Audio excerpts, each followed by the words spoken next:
Welcome to the Manders Mindset Podcast. Here you'll find both monologue and interviews of entrepreneurs, coaches, healers, and a variety of other people, where your host Amanda Russo will discuss her own mindset and perspective, and her guest mindset and perspective on the world around us. Manders and her guests will help explain to you how shifting your mindset will shift your life.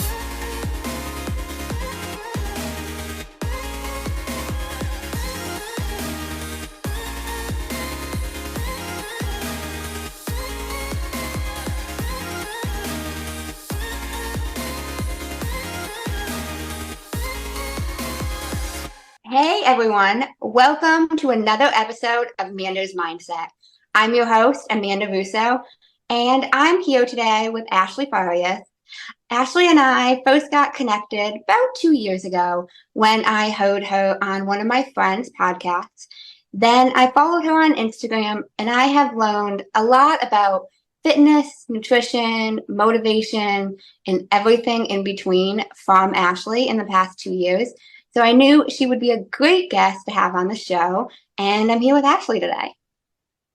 Hi. Yes, so I'm Ashley. I just opened up a gym this past year, although I have been personal training since I was probably 19, 20.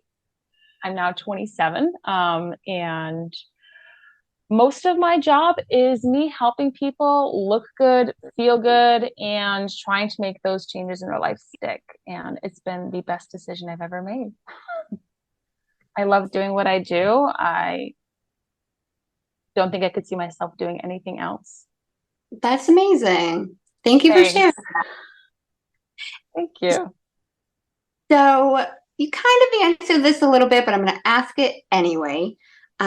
First question is, who is Ashley at the core? You kind of explained what you do. A lot of people tend to answer this with that, but when you hear the question, who is Ashley? What does that mean to you? Like in a general sense, not relating to my career? You can relate it to the career. You don't have to. Wow, we're starting off guns blazing. Okay, I love this. So who is Ashley? Ashley is just another person trying to figure out what she's doing in the world, and hopefully that she leaves it in a better place than, she entered it with. And I'm constantly just trying to find ways to improve my health physically, but also mentally. And that can be just with, strengthening relationships, my view of myself, daily habits, and finding little pleasures in life. A lot of people always kind of go out and find something crazy and fun to do that give them like this is great. And honestly, I'm just a really simple person. I find simple pleasures in like a morning coffee, a daily stroll. I am that girl that looks at the moon is like, oh my God, let me take a picture of that, but I'm also a little bit of a dork, I love my little cartoons. I definitely get nostalgic on a daily basis. I play my video games. I like to go outside and roller skate, especially a lot more these days. Ashley is just figuring it out. I feel like I change every year, but for the most part, my core is just doing my best. I really am trying to lift myself up and everyone else.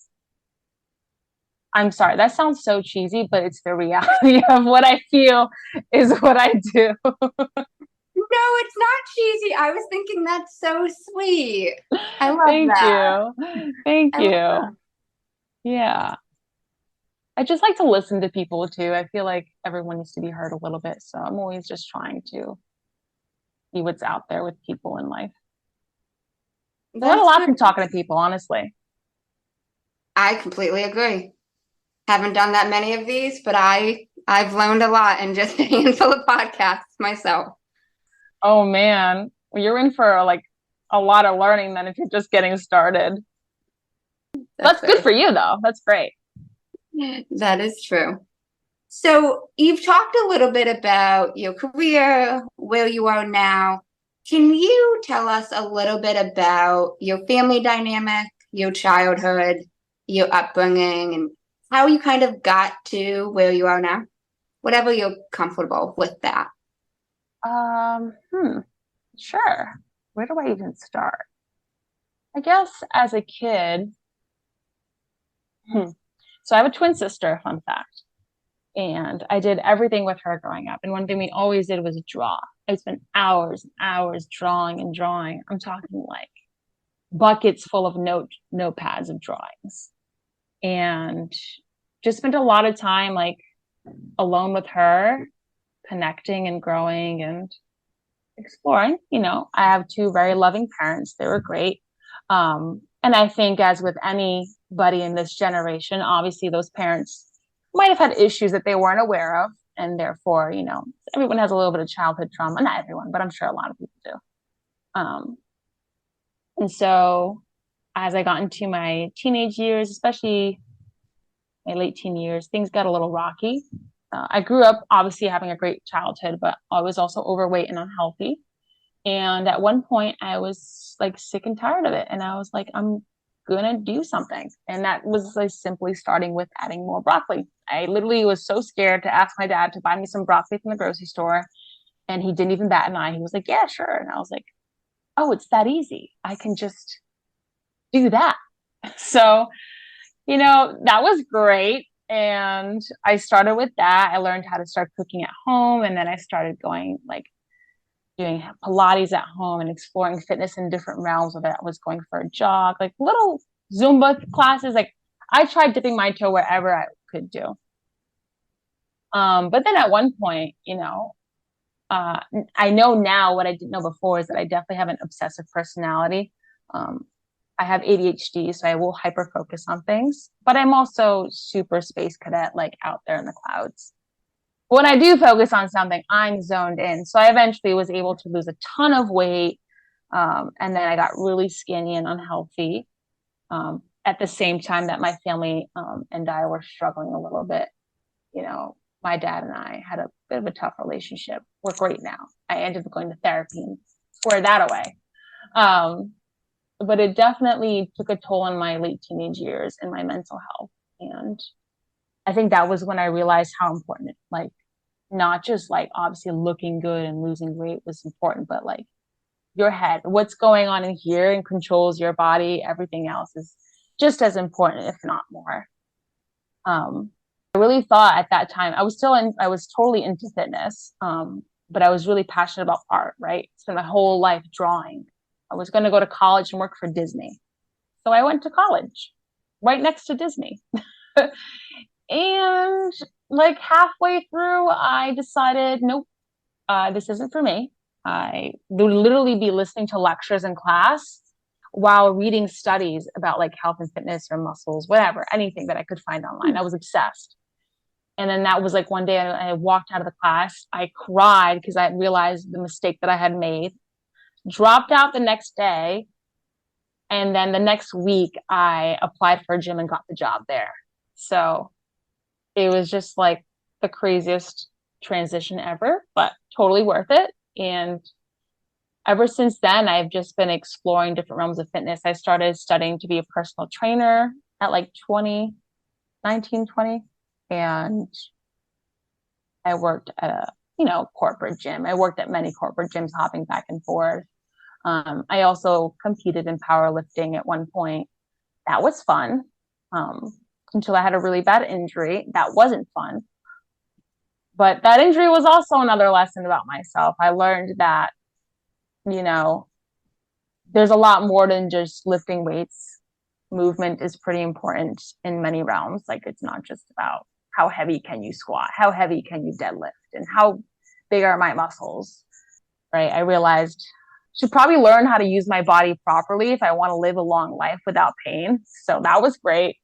But it also taught me how like to help other people, because believe it or not, most people, like young people, like I'm talking teenagers, early 20s, they're dealing with some type of chronic pain. I've had teenagers come to me with back pain. I've had people in their 20s say they have neck pain, shoulder pain. So it's like my injury was a catalyst for figuring out how the body works, which ended up helping me help others. So then that got me into the realm of like, I went from like strong and looking good to like functional fitness and how do these body parts work? And then I eventually went to college in Bridgewater and I finished my degree there. I did an internship in Boston at Mike Boyle's. I don't know if you know that gym. Most people don't, unless you're like really into fitness, but they're pretty famous because they've had Olympic athletes there that they train. I think they've trained the Boston Bruins at some point. So they were famous in that way. And I knew that if I got my foot in the door there, it would get me everywhere else, which it did. And that was my first like experience with working with a group of people. And then from there, I just started working at other gyms, kind of like getting myself out there, getting the experience that I could. I worked with kids, I worked with adults, I worked with teenagers, I worked with elderly people, which sent me down into this path, which I'm now at, which is opening my own gym and working with just the general person, like the average person. I didn't want to work with athletes. I realized I don't like working with athletes. They're great, but I have zero interest. Kids are also great, but I personally feel like kids should just be moving around and playing. I don't think kids should be lifting weights. At that age, I was jump roping, I was riding my bike, I was roller skating, and I think that's only fair. Like let a kid live its life and go out and do just a bunch of things. So then my next option was, all right, I like working with average people who are like me, who just are trying to figure out their way in the world and trying to improve their health with zero clue in what that takes. So yeah, that's how I got here. I don't know if that answered any of your question. I got lost in that explanation. That is totally okay. That is totally okay. That was great. That was super informative and that was great. I do have a lot of questions based on that. I'll start with the first one that came to mind. You mentioned that you started just by asking your dad to buy broccoli. Was that the only thing you changed at the beginning? Was more broccoli? Because I was raised, listen, I used to get 20-piece chicken McNuggets every night. Okay. I didn't eat a single vegetable until I literally asked. And I was like, hey, I want to try broccoli. Because I had been scrolling through Tumblr and I kept seeing these fit people post about broccoli and carrots or whatever. And I'm like, this broccoli thing looks kind of good. I want to try it. It was like the simplest. What? So you had never ever had broccoli before that time? Like ever? No. My diet was awful growing up. I didn't like vegetables. I was the girl that would like dip the chip in the salsa and like wiggle all the chunks out. You know what I'm saying? I did that too. Yeah, exactly. So I did that with everything. If I had like a seafood paella or like, you know, that rice that usually you'll see in like ethnic foods that has like peas and carrots in it, hated it, couldn't stand it. I just like my rice plain the way it is, you know? So asking for broccoli was a huge step. And then it was, you know, asking for Greek yogurt or asking for like a grilled food instead of this, you know, like little things like that. Honestly, in my opinion, I feel like that tends to help starting slowly as opposed to everybody wants to start and do it all at once. And then sometimes it's harder to be successful by changing everything.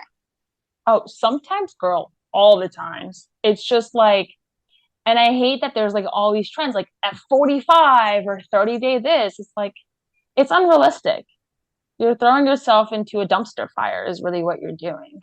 You have to test the waters. You have to see what you can handle. You have to see what you like.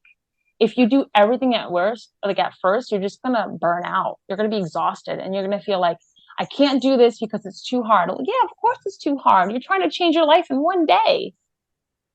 No, I completely agree. When I first began my fitness journey, super overweight, was eating just literally whatever. When I first joined the gym, the trainer's like, oh, you've got to add more protein, do this. I didn't change my diet, even a single thing for the first 2 months. Not one thing. Mm-hmm. I started drinking more water because I was moving more. That's it. Because I knew if I try to change all of this, it's not going to work. And mentally, I'm just going to be too overwhelmed and I'm not going to do it. Yeah. Wow, that's kudos to you because I didn't even know that. I was just too scared to change everything at once. I was like, I'm going to try this broccoli and hope that it works out. Because I had a trainer to even tell me, he was like, you're not going to see results if you only go to the gym and don't change your diet. And I said, Well, we'll see what happens. Wow. I mean, okay, so I understand why he would say that, No, but I do as well, but at the same time, I said I can't change everything at once because I know I have obsessive personality as well, like you, and I'm gonna be too crazy with it. yep. Like I'm not gonna chill. When I started first going to the gym, there were days I went 3 times a day.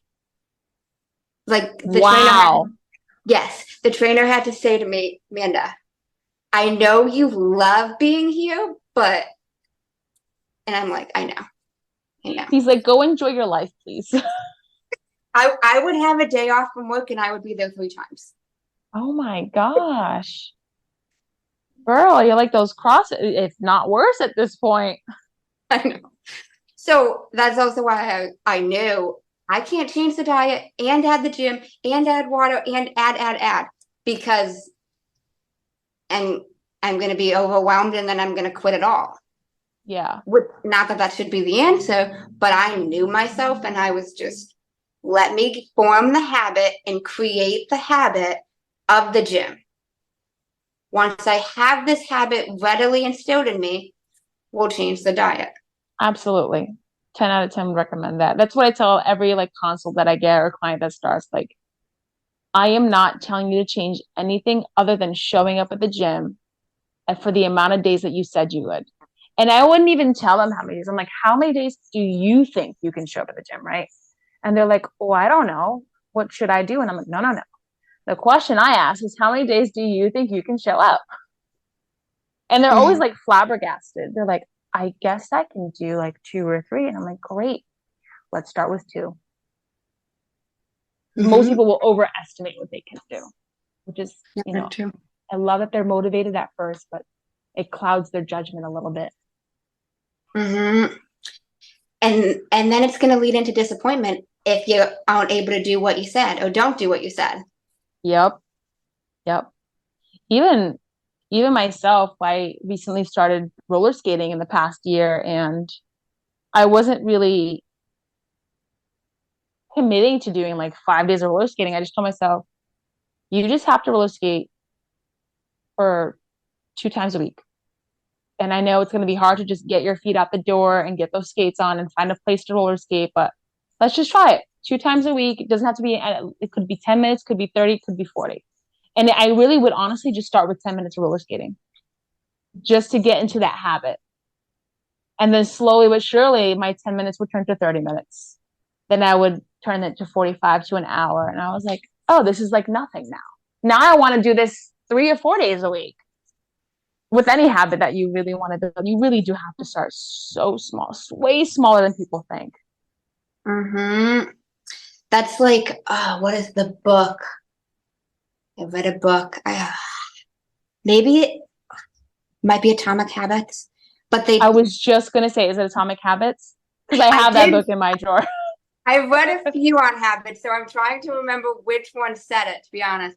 But he even talked about, even with starting to go to the gym, put your shoes out and just walk as if you're walking out the door, even if you don't actually go. You're slowly starting the habit.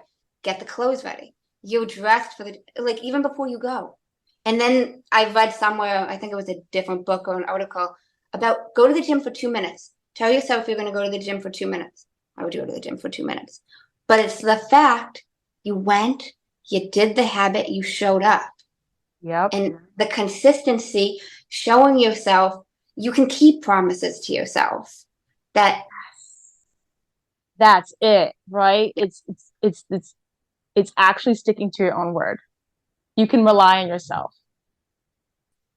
Even for smaller things. Like majority of the time I would make my bed, but there would be a day here and there when I wouldn't. Well, it's been a long time now, but I even have an app that I track like my habits in, and I've been doing it for almost 200 days now. Every single morning I make my bed, and it's something super small and minuscule, but I'm keeping the promise to myself that I will make my bed every single day before I leave. Oh my God, I just started doing that these past 2 months. Like, Really? yes, I did. And it's the same principle. It's like, I really don't like coming home and seeing it messy. It's just not comforting, not inviting. And I've been practicing getting up earlier. So I'm like, okay, every time I get up before I leave the house, that bed must be made. And it's not even like it's that I don't move around in my sleep. I literally just have to move the blankets and put the pillows in the proper places. But it's this simple act of being able to do that. It's like, I can keep my word, just like you said. And then it also, right? So that's the other thing that's really cool about it is now that you're keeping your word and doing these things, you are seeing yourself as the person you are trying to be, right? I like to see myself as a business owner, someone who's reliable, someone who's timely, I want to be this person that gets up early, right? I'm really known amongst my friends for being a night owl. I will be up till 2 a.m, and I'm not a morning person. Definitely do not talk to me in the morning. It doesn't matter if I had coffee or not. I'm just not a morning person. But I'm also, if I wake up late, I'm also subject to a lot of distractions because the whole world is up before me. Therefore, I'm waking up to messages, emails, and I'm just trying to catch up all the time. So I start by getting up earlier and by doing my bed. And if I'm the person that gets up early and does my bed, I'm already the person that I'm trying to be, which is disciplined, more time managed. It's like all these little things add up. It's like now you actually are envisioning this person that you're trying to be. You are the person. And that's the other thing is some clients, so when I tell them like, you're athletic, you're so fit. And they're like, no, I'm not. I'm like, what do you mean? You literally come here 3 times a week. You eat your vegetables, you eat your protein, you get your sleep. Like you're fit by the standards compared to everyone else. You're doing great, actually. Yeah. But it's just getting that like shift in the mindset too. No, I completely agree. So I want to switch a little bit, transition topics a little bit. You mentioned how you competed in a powerlifting competition. I did. I'm very curious about more specifics on that. Sure. What do you want to know about that?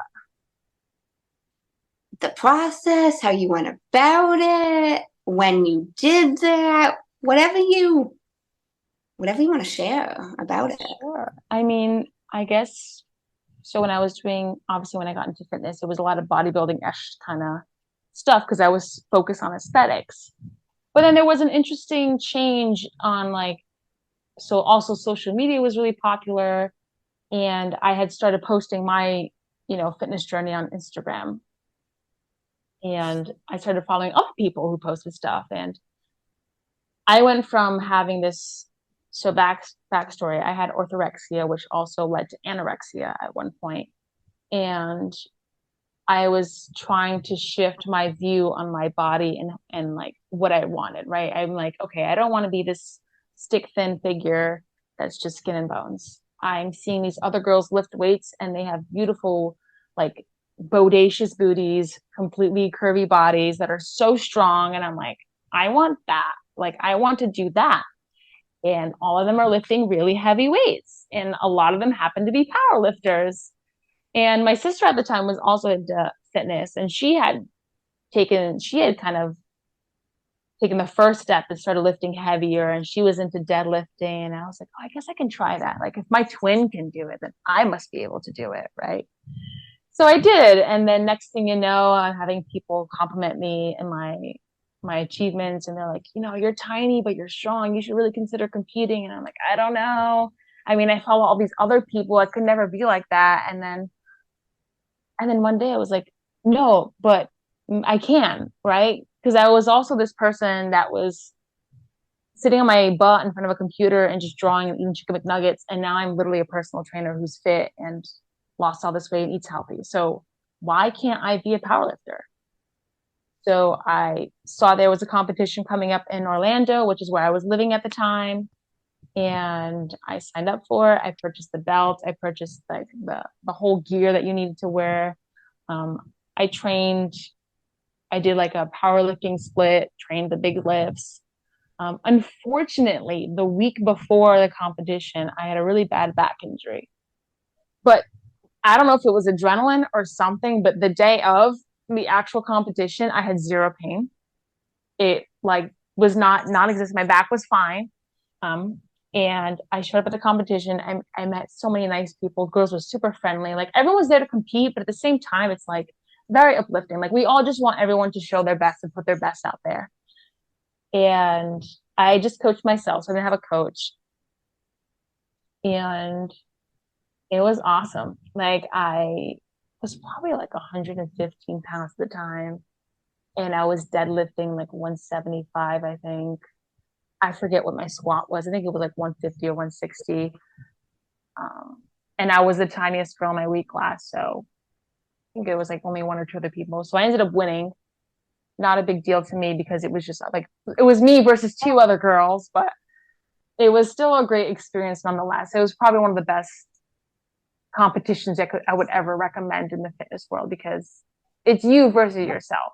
Yeah, there's other people in there too, but really you're trying to get all your strength out there on that platform and give it your all. Mm. And everyone's really supportive. I still have friends from that day, which was like in 2020. No, not 2020. I'm sorry. I was 20. So 7 years ago. I still have those friends, which is nice. It was a great experience. I would definitely, if I could go back in time, I would say eat more and get a coach because I thought I knew everything and I didn't. That makes sense. Congratulations, though. That's so exciting that you won. Thank Even if you. there were only two other people, that's exciting. Yeah, it was. I was really stoked about it. I wish that, I had friends and my family around because I had moved to Florida at the time, but I was able to share it online and tell them everything about it. So it still felt really good. It was awesome. One and done though. I just did one competition. I was like, I'm good. I got it out of my system. So you wouldn't compete again? I don't really have an interest now. Okay. That could change. Who knows? No, that is true. That is true. So I'm curious, how did you make that identity shift from you are a power lifter and you can't compete in a competition to then realizing you could? I wish I had the answer for that question. I don't know. I think it was more so like little by little, like seeing other people. So it was great. It was like Instagram was really popping. It was brand new and people were sharing all their fitness journeys. And I had seen girls who looked like me doing what I wanted to do. And I'm like, oh, she's kind of small too. And, I'll talk to these girls and like they'll root for me and I'll root for them. And I'm like, wow, that's really cool. I guess I could try it out. So I guess it's really the shift started happening when I had cheerleaders. I might not have been rooting for myself at the time to do it or pushing myself to do it, but between the people that I met on Instagram that were looking like me and doing the thing that I wanted to do, as well as like, my own sister, she's like my biggest fan all the time. I love her to death. And seeing her do it, I was like, she didn't compete. She was just lifting heavy. And I was like, I'll try that. So I guess, yeah, that was like how it made it shift. And I guess I could thank social media for that and all the girls out there who rooted for me. So I'm like a girl's girl for sure. I'll root for anybody. I'll support anybody, any small business, whatever you want to do. Okay. So I just want to return the favor. Oh, no, I think that's great. That's so sweet. I Thanks. really do. So you mentioned, and you might not have an answer for this question. I will preface it with that. But you mentioned a few times about how you're just trying to figure out your way in the world like everybody else is. Do you have any tips, suggestions, advice for anybody else listening that's trying to figure out their way in the world? Oh, man. It's okay if you don't. Yeah. I think following your intuition is probably one of the best advices that I can give.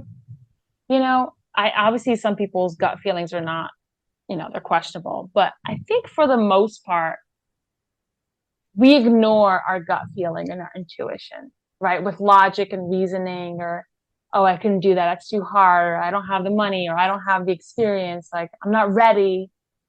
You'll never be ready. You'll never have the experience if you don't even try to get the experience. And you really don't know until you try. So, and I was in a position where I was young. I had support. I had my family, my parents that I was living with. And they constantly reassured me, like, if you choose this and it doesn't work out, that's okay. Like, you're just figuring it out. So if you feel like there's a calling to something, but you're just a little bit insecure or not sure, sit with that gut feeling and intuition and really like just write down what you think your life could look like in that position. Do you like your life like that? No.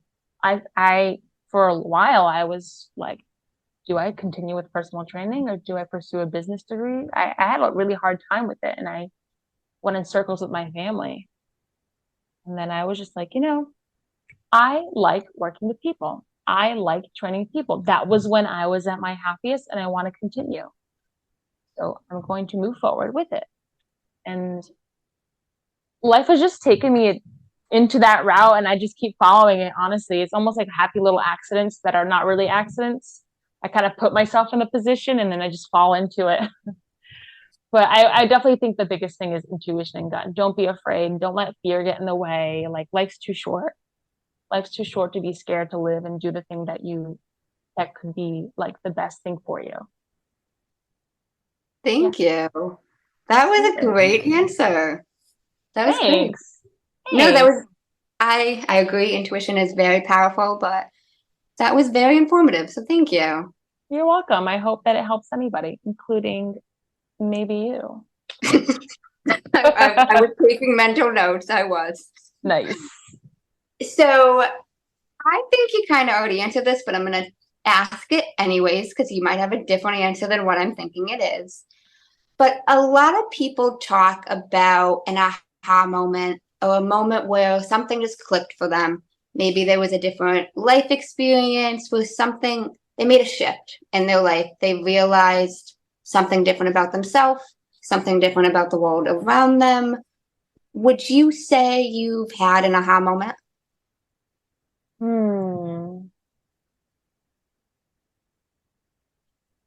I don't know. I can't say I think I've had like a eureka aha moment other than that day where I was in college class and I was like, this isn't it. That's like the most clear cut aha moment I have. Because I literally walked out of the lecture that day, cried, composed myself, went back into the lecture. And then I was like, I'm going to finish this class and I'm going to call my parents. I'm going to tell them everything. I'm going to drop out the next day, which I did.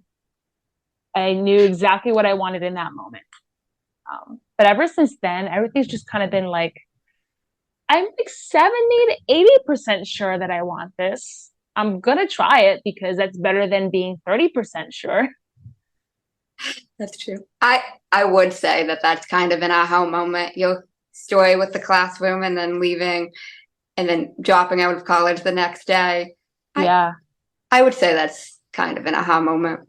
I would say so. That's the only one I could think of. I remember it clear as day still, which is crazy. And to an outsider hearing it for the first time, it sounded to me, I was like, she answered this question. Yeah, I guess I did. I'm sorry I keep doing that. No, you're totally fine. You're totally fine. So I have one more question for you.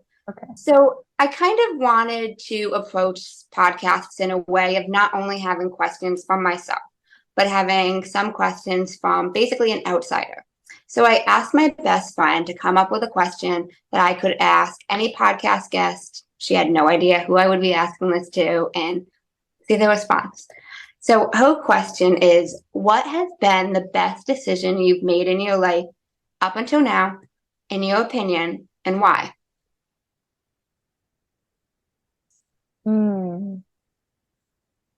Career-wise or like any decision? In general, any decision you've ever made, what first thing that comes to mind is in terms of your best decision? I'm going to go with the career decision because that's what's standing out in my head. My best decision was going solo and like working for myself. Yeah.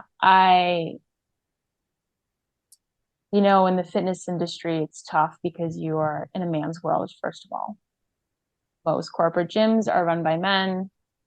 very, very far and few between to see a woman running a gym. So I've had male bosses, very bad experience with male bosses, usually. Um, and I was just so sick of it. I was like, I'm just going to work for myself because I can't run into problems if I work for me. And it's been like a catalyst for so many other beautiful things in my life, like opening my own gym. So once I left the corporate gym world, I think my life was only going uphill from there. Yeah. It also teaches you a lot about yourself. Like I'm responsible for me entirely now. So it was a cool shift in my life. That's great. So, I did say that was my last question, but Ask away. I am just a little bit curious about if you can tell the listeners a little bit more about what you do at your gym. You own a gym, you're a personal trainer. If you could just elaborate on types of clients you have, types of what you offer at the gym, and etc. like that. Yeah, absolutely. Okay. So what I do, so as a personal trainer, I have two options, which is one-on-one training, right? Just me, a client, and we spend an hour working out together. I show them how to do everything, and I write them a whole month's worth of workout plan, like a workout plan. And every month I update it based on how they're doing. Sometimes I'll update it within that month if they're progressing really fast. But I do that. And then I also will give them nutritional guidance. I'll tell them like, hey, if your goal is this, and that, we got to get you eating more protein. Why don't you try this for breakfast or try doing this for dinner? Or, why don't you buy this? I think this would be really convenient for you. So I do offer nutritional counseling with the personal training sessions. And then I also do semi-private training, which some people know as small group training. And that's basically there is 4 or 5 people at a time at my gym, and I'm training all 4 of them, but they all have their own program. So before anyone starts, I evaluate every client. I get to know them, their needs, how they move, and I build them a custom workout plan. And so during the semi-private sessions, those people, they walk in, they all start their warm-ups that I prescribe them, and then we just start doing the workouts. So some people are pretty good and sufficient, like they only need a couple of tweaks here and there, or they'll maybe a little bit of suggestions for me to like up the weight. Then there's other people who need a lot of more attention, and that is perfect, right? I kind of hop around from client to client and tweaking everyone who needs me to do that. While doing so, everyone's just getting along, cracking jokes. It's great. I love it. It's probably one of the best things ever. But those clients as well, they also get nutritional guidance. And what's nice about the semi-private is that we'll talk nutrition amongst a crowd, like the 4 people. And oftentimes people will throw in ideas or whatever they're liking that they're doing. And so it becomes a very collaborative effort at that point. But regardless, to say, for everyone that's with me, I help them get a custom workout plan catered to their goals, usually fat loss. Some people are trying to build muscle and get stronger. Usually it's my male clients, some females, but I definitely prioritize fat loss. And they're all just regular people, like your mom that works, a position at the front desk, or a nurse. Actually, I have a couple nurses that I train. I have a restaurant employee. Like, nope, I lied. I have a couple restaurant employees. So really, just the average person who's just trying to, look good and feel good, and I help them in that way. I also have some online clients. So I have clients that I train that are not within my area. I have like a girl in Connecticut right now. I train her. She's killed it. She looks amazing. She's on her A game. I love it. And we do weekly calls. I'll check in on her every week and say, how'd this workout go this week? Do you need any tweaks? How's your nutrition? How's your period treating you? Like all the little things like that. So a lot of I'm pretty hands-on as a coach. Like it's not just the hour that I spend with them. I'm texting them every day, if not every other day. So yeah, that's what I do. And I love it. It's the best thing ever. That's great. So I'm curious, are you accepting more clients currently? Are you not? Yes, I'm definitely accepting clients. My afternoons are getting pretty booked. I'm working till like 7:30 or 8. most days. But I am accepting new clients for sure. Okay. Always. I have a hard time saying no. I mean, I have a really good amount of clients right now, so I should probably put a hold on it soon, but I really can't say no to anybody. I gotcha. No, I get that completely. And the gym you own, that is located in Fall River, Massachusetts, correct? Yes. So I'm located in Fall River. It's on 418 Kikashan Street. Really hard to spell and pronounce, but come through if you ever want to check it out. I'd be happy to have anyone come check out the gym if they'd like or try a workout with me. Sounds good. Well, thank you so much for being on Amanda's Mindset. I really appreciate it, and I appreciate all of the knowledge that you shared with everybody. But if anybody is interested in connecting with you, where can they find you? They can find me on Instagram or my website. So my website is ashleyfarias.com, ASHLEYFARIAS. Or they can find me on Instagram, which is _Ashley Farias _. I guess there's another Ashley Farias out there who took my name, so I had to put little funky marks there. Okay, I will put that all in the show notes. So if any of you would like to connect with Ashley, learn a little bit more about fitness and her journey, you can do so. But thank you again so much for being on the show. Before we close out, is there anything else you want to let the listeners know? Oh, I don't know. I feel pressure. I don't know what to say. I'm going to go blank. It's okay. You don't have to say anything. I'll say, you know what? Thanks for listening, and I hope this is fruitful for anybody that's listening. If you're listening to this podcast, you're probably trying to work on whatever it is you're working on. So kudos to you. That is very true. That is very true. So thank you again, Ashley, for being on the show. And thank you all for listening to another episode of Amanda's Mindset. Until next time. If you enjoyed the episode, please give me a 5-star rating, leave a review, and subscribe to the show.